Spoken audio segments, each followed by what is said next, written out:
Okay. Good morning, everyone.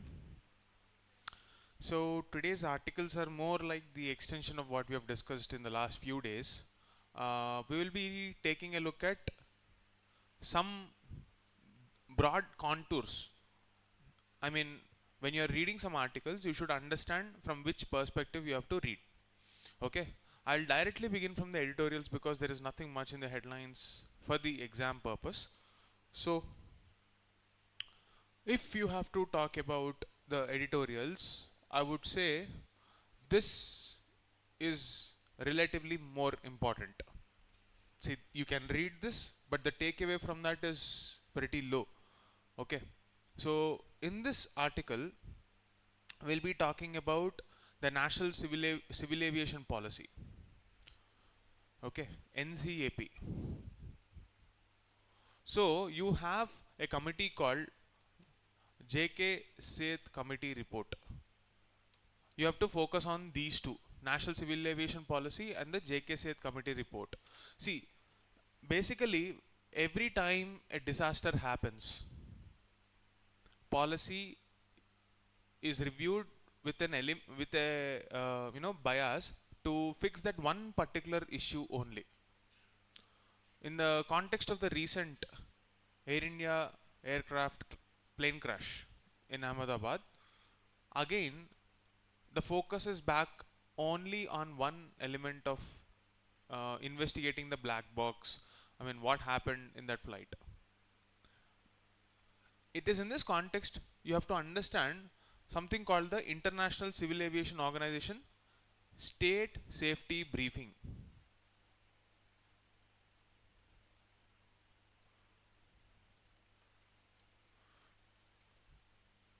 This briefing said that in 2022 there was no aircraft incident. That was the latest report that you can think of. But in 2020 we have had an aircraft crash where 21 people died, and in the recent incident also almost 200 plus lives were claimed. Are we not learning from our mistakes? Is our policy reactive or proactive? These are the thought processes you need to have, not just for aviation industry. Should we wait for an accident, whether it is railways, whether it is waterways, any other infrastructure element, or any other area where government is expected to be involved? In such situations, how should the government act like? On day one itself, I gave you a philosophy, and the approach for governance should be that we have to prevent and prepare than repent and repair. Okay. Have this thought process always in your governance.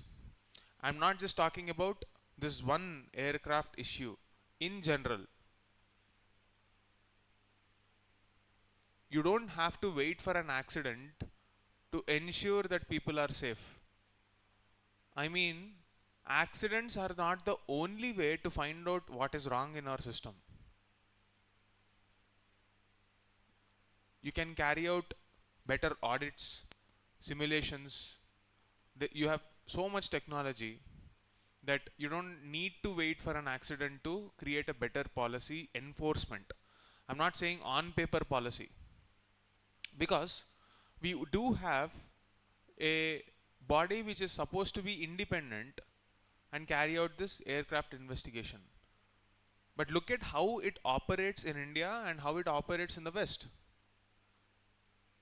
The very structure of our aircraft crash investigating body, what is that body called? India's Aircraft Accident Investigation Bureau. It's a statutory body, but barely you see any element of independence in that.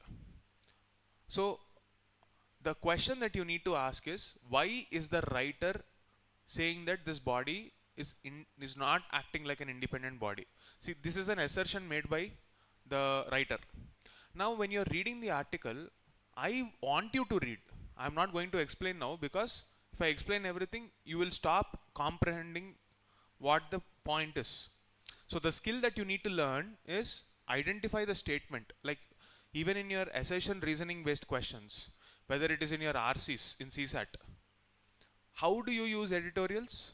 Identify the claim made by the writer and what is the assertion. Since sometimes you may not understand this complicated articles, my job is to create a structure, tell you the thought process involved and the direction in which you have to think. So what am I telling you here? There is an independent, supposedly independent aircraft investigating bureau, but it is not acting independently is the claim made. Now when the writer makes such a claim, you should ask, why are you saying that? In the subsequent articles, there is nothing. See, for example, you will see some prelims pointers also. Ideally, if there is a body for railway safety, under which ministry it should be functioning? Ministry of Railways. Now go back and see which ministry is handling that. So you will, in the subsequent articles, you will see some points which are directly something that you can understand. So what is the assertion here? A body which is supposed to function independently is not functioning independently. Why? Yeah.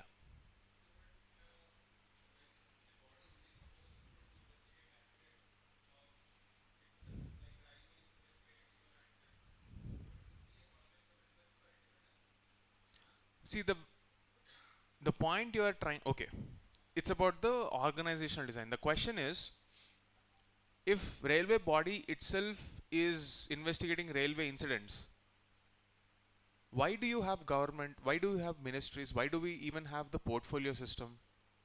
For ensuring efficiency, for ensuring the job that is handled.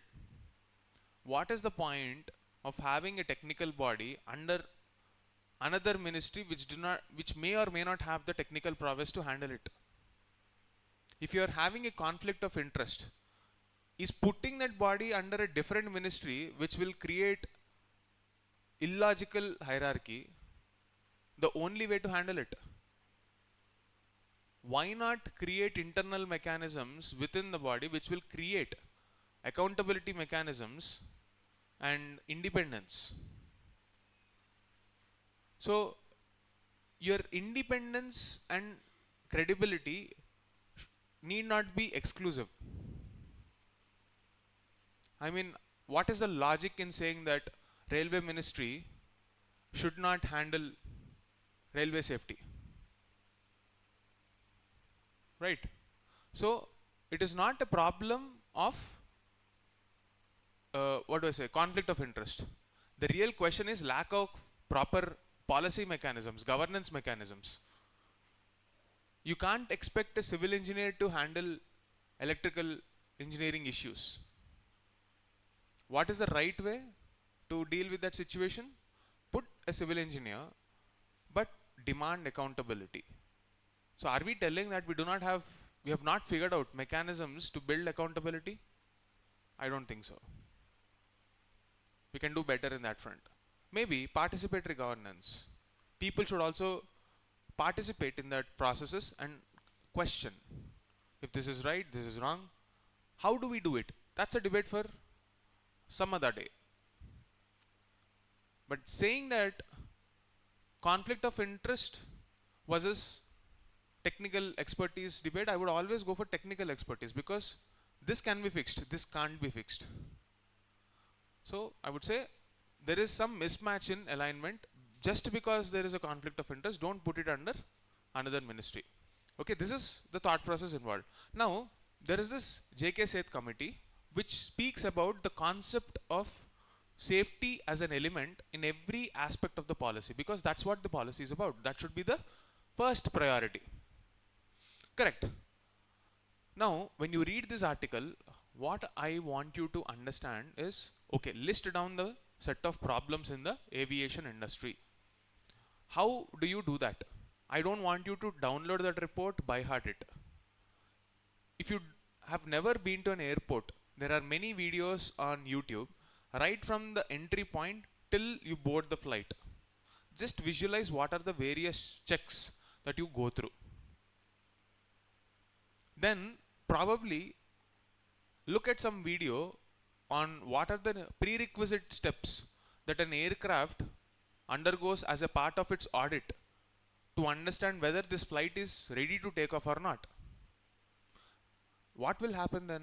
You will know how airport functions, the staff functions. Then you will know in the second set of activity the list of activities that happen as a part of the security check audit. Is the fuel, is the air pressure in the tires good enough? Is the landing gear working properly?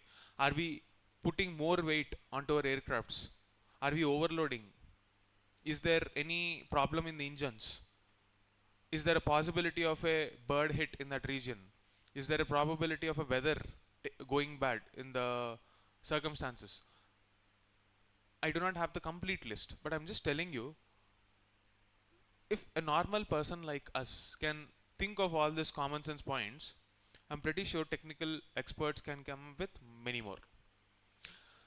So this committee can be looked at from that standpoint to see this is the list of things we have.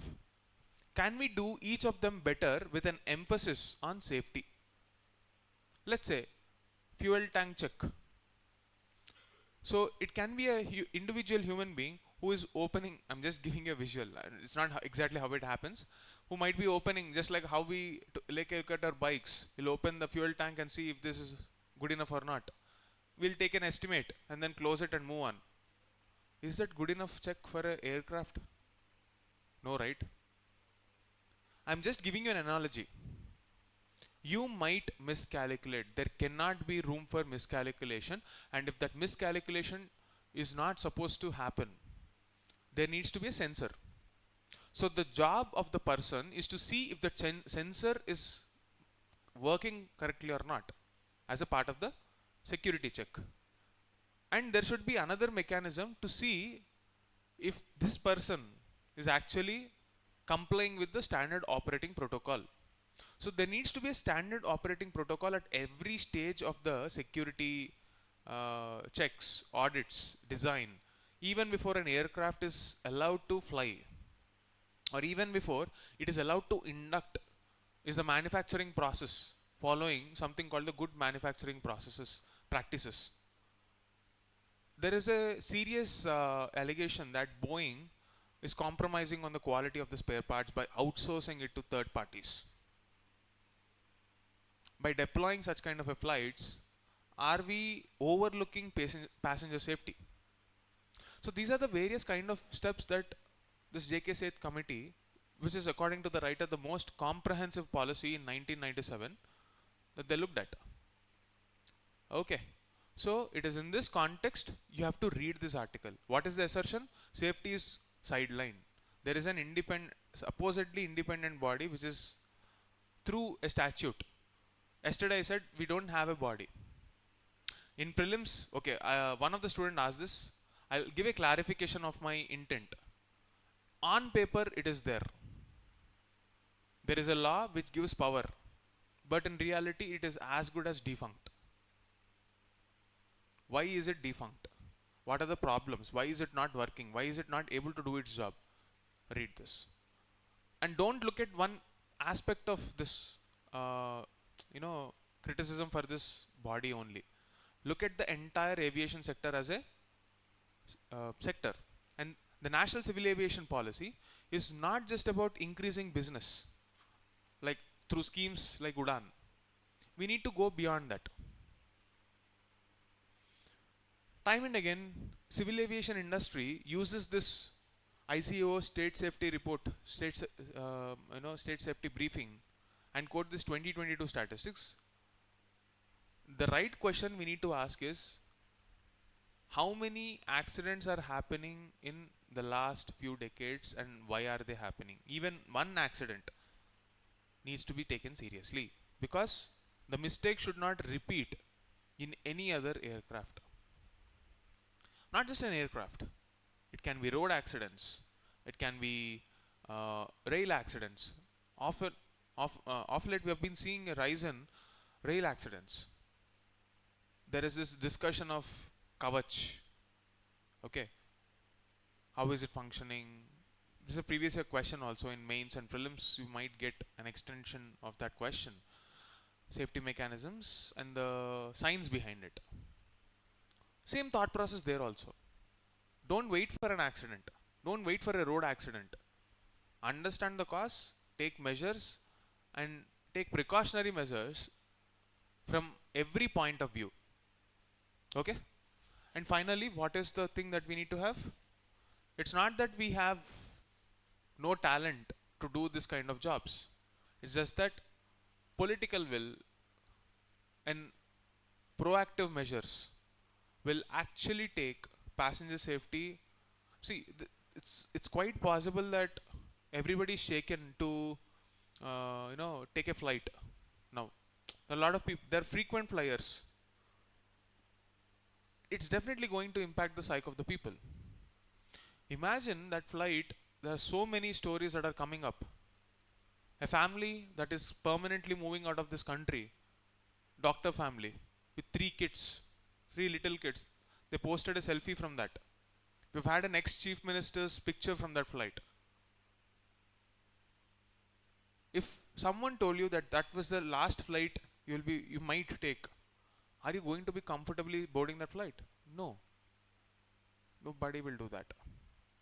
And that question will definitely pop up in most of our minds. Of course, we will forget, but government shouldn't.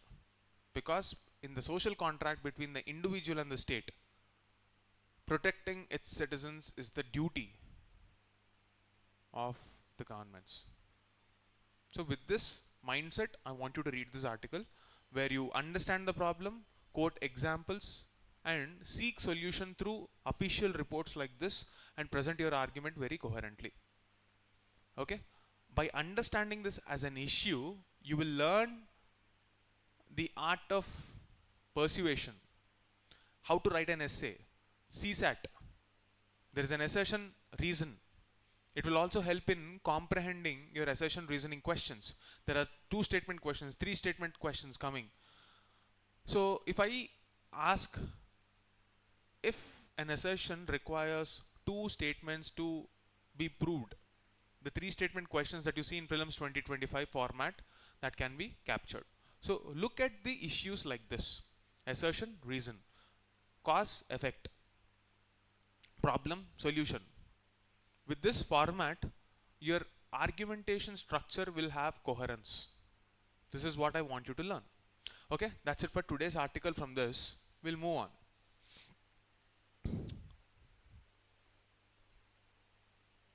Okay.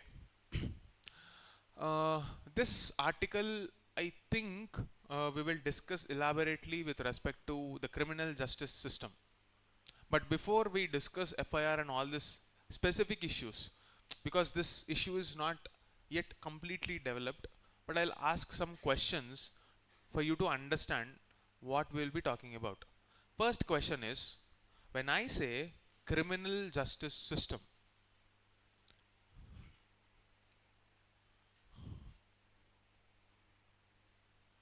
criminal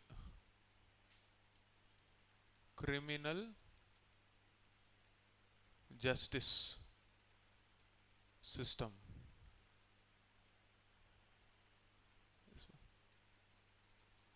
Okay. Criminal justice system. What are the components? The first question that you can think of. What are the components of this system? First question, write down. This is your homework.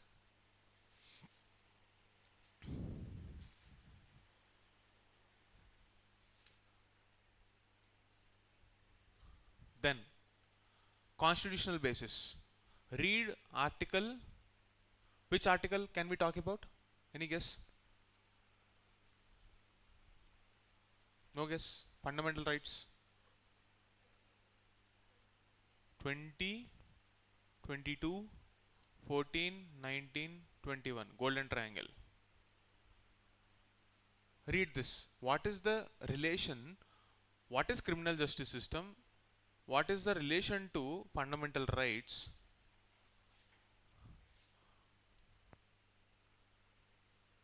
what do you mean by inquisitorial system, and what do you mean by adversarial system. Okay, in this, what do you mean by FIR, first information report, and what do you mean by bail? What are the laws that deal with this? Before this you have had IPC, now you have BNS from 2023. What are the provisions? What are the changes? What are the provisions? So these are the basics that I am expecting you will learn. What is criminal justice system? What are the fundamental rights associated with it? What is inquisitorial system, adversarial system? What is FIR? What is bail? What are the laws which talk about that provisions? And what is this?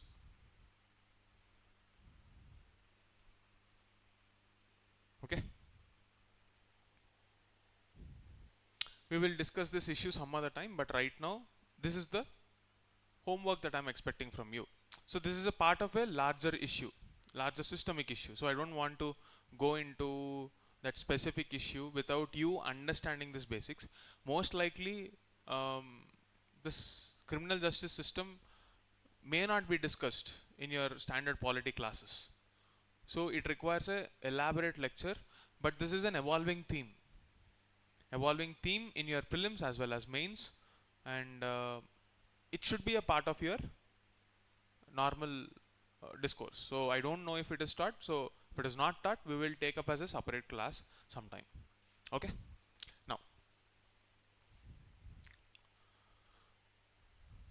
okay, this article, flue gas desulfurization. I'll talk about this, but before that, I'll give you a brief context. In previous discussions, when we were talking about energy, we spoke about how India gets its power, electricity generation sources. What is the source from which we get the highest amount of electricity? Coal. So if you want to know what is the source of our electricity generation, go to Ministry of Power. Okay. In this Ministry of Power, you will see something called power generation at a glance, or power ministry at a glance, or power sources at a glance, some glance, wherein you will have statistics updated every 3 months, 3 to 6 months. Okay. I don't remember the time frame exactly. 3, yeah, I'm believing it's 3. Every 3 months you will get an update on how much power is generated within our country. Today we might have somewhere around 470 to 500 gigawatts of power generated across the country. If you take a look at it, this is a prelims question. Understanding this is very important for you to even talk about the power sector problems. Because if you don't know from where we are generating our power, what will you know about the power problems, power sector problems? So this is the first step. Okay. In this, roughly 50 to 60% of our power is coming from coal. Coal has 3 kinds of varieties. Go to your geography textbook and see what are the 3 varieties of coal and where will you find it. Where will you find it? See, these are all homeworks. If you are not taking these questions down and you are not doing your background work, you will not utilize these sessions properly. Do this work on a consistent basis.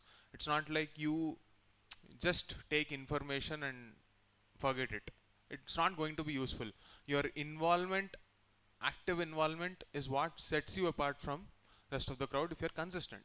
So what are the coal sources? Where will you get them? What are the practical difficulties in extraction of that coal? This is the geography aspect, not the pollution and environment aspect. So the emphasis in GS1 is different from the emphasis in GS3. Okay. In GS3, we are more focused on how it will impact our existing environment. In GS1, we will ask where do we have our natural resources and why can't we extract them. Geography, environment. Okay, I'm talking about geography there. Here, let's come back to environment. So, the biggest problem of our coal sector is that common sense. It produces a lot of pollutants. And among all those pollutants, the biggest problem that we can contain immediately is that of sulfur dioxide and nitrogen oxides. So if we can have any kind of technology that can capture these gases without them being released into the environment, don't you think we should have it? Of course we should have it. And it is in this context you are reading this article. So firstly, what are flue gas desulfurization units? In very, very simple terms, it's a technological element or a piece of technology that will capture, that is supposed to capture SO2 emissions. What is the problem of SO2 emissions? Health. Your lungs, your eyes, whatnot. PM 2.5, that is particulate matter, small particulate matter will get stored into your lungs and it will impact lung functioning and therefore your entire body, because lungs will purify your air and blood is circulated. So the blood takes those pollutants to cellular level, which will impact our day-to-day functioning in the long run. It's like a slow poison. That's why it is not healthy. Clear? Now, actually the government came up with a regulation saying that it is mandatory for all the new power plants to have this FGDs, flue gas desulfurization units. Now there is a proposal to relax these norms because it is getting expensive to run this. And there is a concern that we have something called NDC. NDC targets. How many of you know what is NDC target? So there is something called Paris Climate Deal. Paris Climate Deal.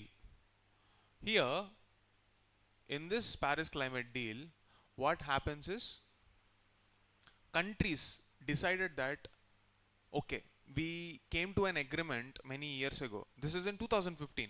Before that, the most predominant methodology was agreed upon at Kyoto in 1997. Okay. So there was one mechanism there which placed responsibility on developed countries, because they were historically responsible for those emissions. It was based on a principle called common but differentiated responsibility, which did not work. So the world decided that, okay, let's not blame each other, we will do whatever we can. With that change in attitude, in Paris Climate Deal, governments were asked to come up with their own contributions. Okay, let's not fight and put blame on each other. You tell me how much you want to do. So nationally determined contributions to address this problem of climate change. So you need to come up with a document and submit it at the global level office. Okay boss, I agree, we are having a problem of climate change. We will do whatever we can. This is what we are going to do. Okay, that is nationally determined contributions. So as a part of that, India has set some targets. It keeps on upgrading its targets and it will continuously give reports to that body, voluntary reports. Okay, this is what we claimed, this is what we've achieved.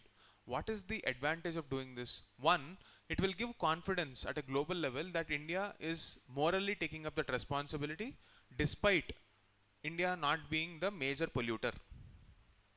As a part of that agenda, you have something called LTLEDS, long-term low emission developmental strategy, meaning wherever you have polluting bodies, polluting agents, whichever causes pollution.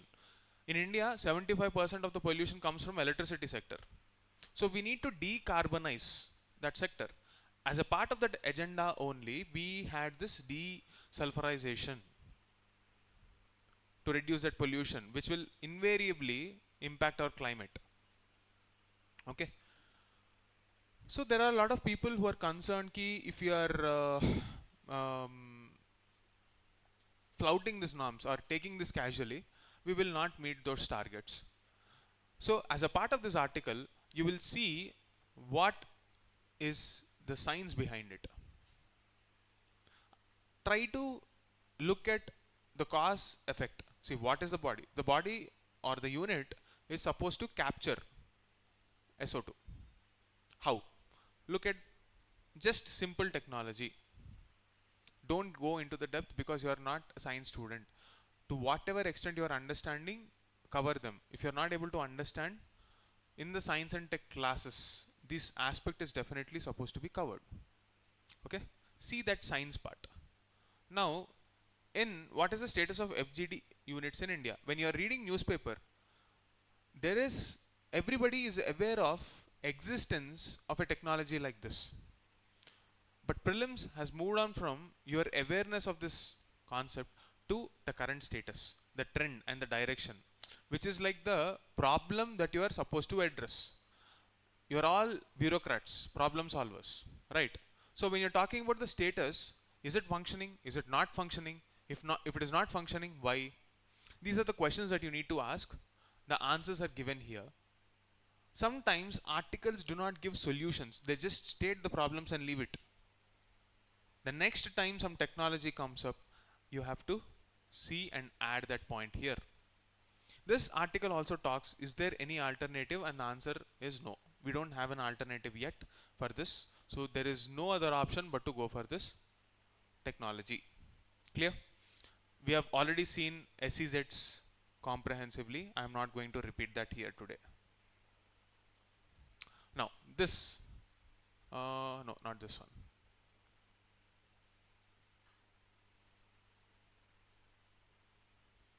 Yeah, AI and biomanufacturing. What is AI?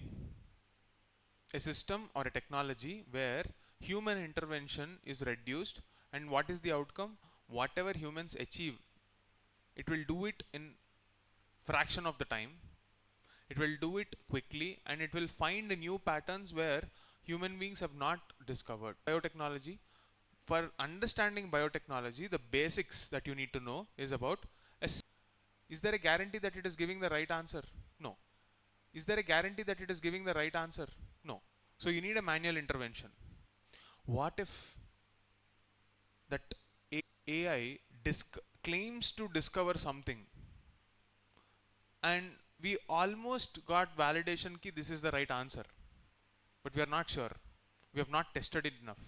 So biomanufacturing means you use enzymes, catalysts, or whatever components that are already found in living bodies, need not be from human beings. Let's say, for example, you have this genetically modified organisms. For example, there are some genes which are good in insects. Take that gene and put it in a plant, it will become a pest resistant plant. That is the funda of GMOs. What if you are not aware of the future consequences of how that gene will behave, and yet you did this? That gene might kill other plants because this plant will develop resistance, and that plant and that insect will grow stronger and stronger. Other plants do not have the power to withstand. This plant has. And suddenly, one day, this gene fails. What is the end result? You neither have this nor the other plants which were feeding you, and you are starving. This is the biggest dilemma of genetically modified organisms. Unpredictability of the gene's behavior in the future, because we are not aware of how life forms, how pest resistance will evolve. But having said that, should we stop leveraging technology which will solve our problems? No. We need better picture. So the biggest dilemma for any technology, not just AI, not just biotechnology, is it has got both good and bad sides. Technology as such is neither good nor bad. It is the person behind it who will decide whether this is good or bad. So ethical issues with respect to technology is essentially about the judgment of an individual, not the technology per se. If you know that technology is bad and you're still using it, that becomes a question of the value system of that individual who gave that approval. So institutions should not be at the mercy of individuals.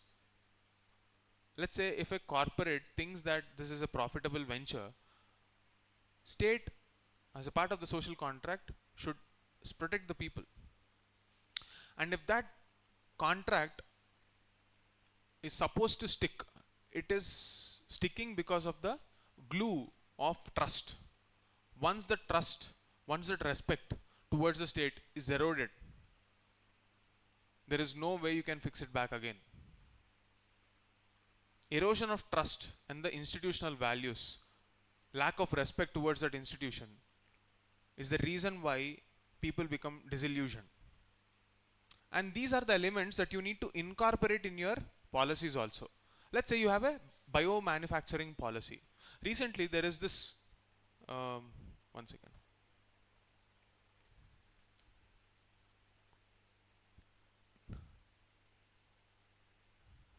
Take a look at this. India stands at a pivotal juncture in its quest to harness biotechnology.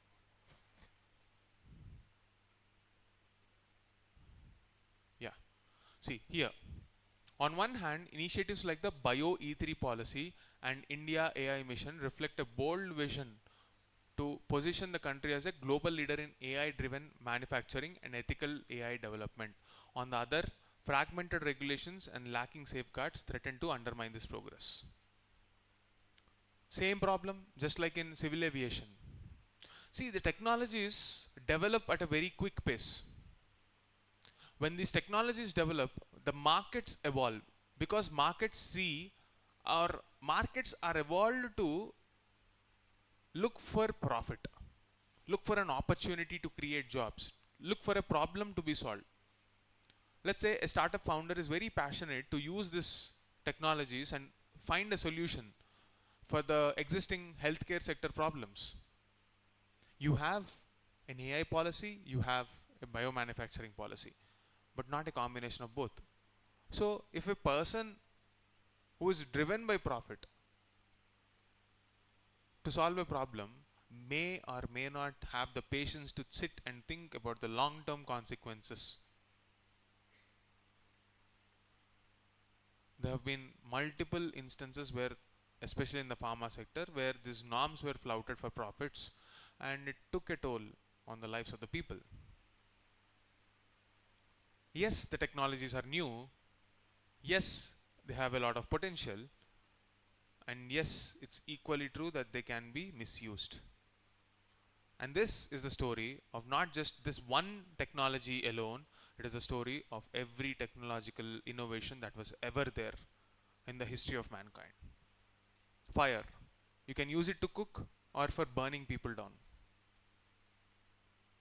History has multiple examples to show that human beings have done both.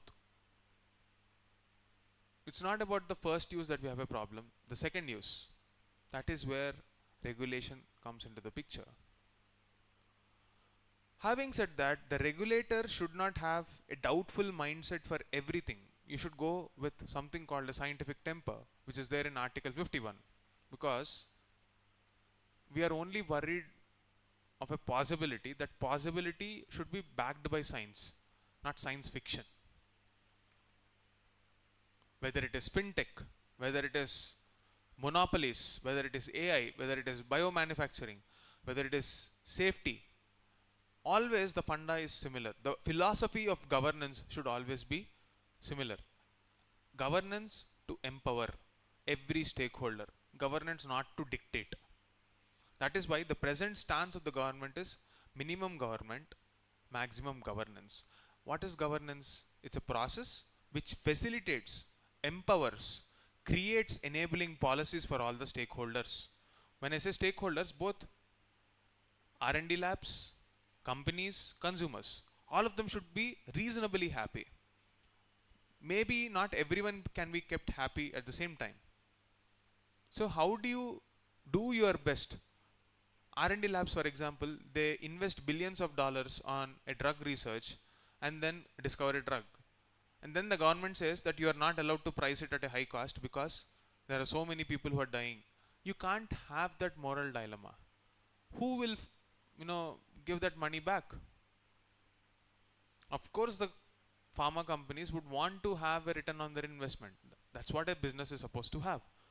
But if you think it is unethical for a poor person to die because they can't afford a drug, don't you think it's only fair that the government should have a system set up to contribute and to incentivize these companies which are investing so much money? Create a fund for research, demand accountability. If you don't have so much money, figure out an alternative mechanism. I'm not saying that government should not stop from regulation of prices. It's the role of the government to take care of the people, but also it's also the role of the government to do whatever it can so that innovators are not suffering. So governance is not easy. It's a double-edged sword. What are the principles and metrics by which you have to navigate? This is the overall philosophy of governance. Apply that thought process here. You have this policies like Bio E3 policy and India AI mission, which do not see any convergence. They are neither talking about AI mission is not completely focusing on the ethical issues of biotechnology, and Bio E3 technology is not talking about the core ethical conflicts of AI usage. So don't you think there needs to be a convergence in policies? And that's what this article is all about. Why is it saying so? You need some proof, right? So you will get that proof here. What is DNA biomanufacturing? You will get the science part behind it. Simply put, if you take a DNA, which is like the blueprint, if you are constructing a house, you draw a blueprint, right? And you execute as per that blueprint. And that planning is done in a scientific way. What if I change the blueprint? Is the outcome going to be similar? No, right? Same logic we are using here also. We are developing biomolecules like catalysts, enzymes, which will try to fix certain problems in human beings. Correct? Those problems have ethical conflicts. When you're trying to address those problems, biomanufacturing will have ethical problems. What are those ethical problems? You will see here. Okay? Context aware. See, for example, across the globe, regulations are not uniform. But isn't it important for all the stakeholders in the globe, in the world, to have uniformity in methods or the parameters? See, why is it that data safety is more important in Europe, not so important in India? Isn't it because of the lack of awareness? So this differential access to different markets is something that cannot be happening in biomanufacturing because human beings can be impacted across the world because of globalization. We have seen this in the case of COVID. COVID like pandemic happened even before. But the extent of globalization decides whether that is a pandemic or a epidemic which is focused on a small area. Similar logic you have to apply here also. If you want the ill effects of a policy to be not impacting some other area, it is not just enough it is not just enough to safeguard your own people. It's like when there is forest fire. If you are just trying to wet your roof in a hope that you will be saved, you're not going to be saved. And that's the same funda here also. So know the basics of biomanufacturing. What are the biomolecules? What is DNA manufacturing? What are the global risks? And how should we behave? These are the key takeaways from this article which you need to focus on. I am not teaching you the content because you should learn the art of reading newspapers. I am contextualizing it so that you have the ability to open up your mind in multiple dimensions and think about it. Clear? Everyone? Okay, that's it for the day. See you tomorrow.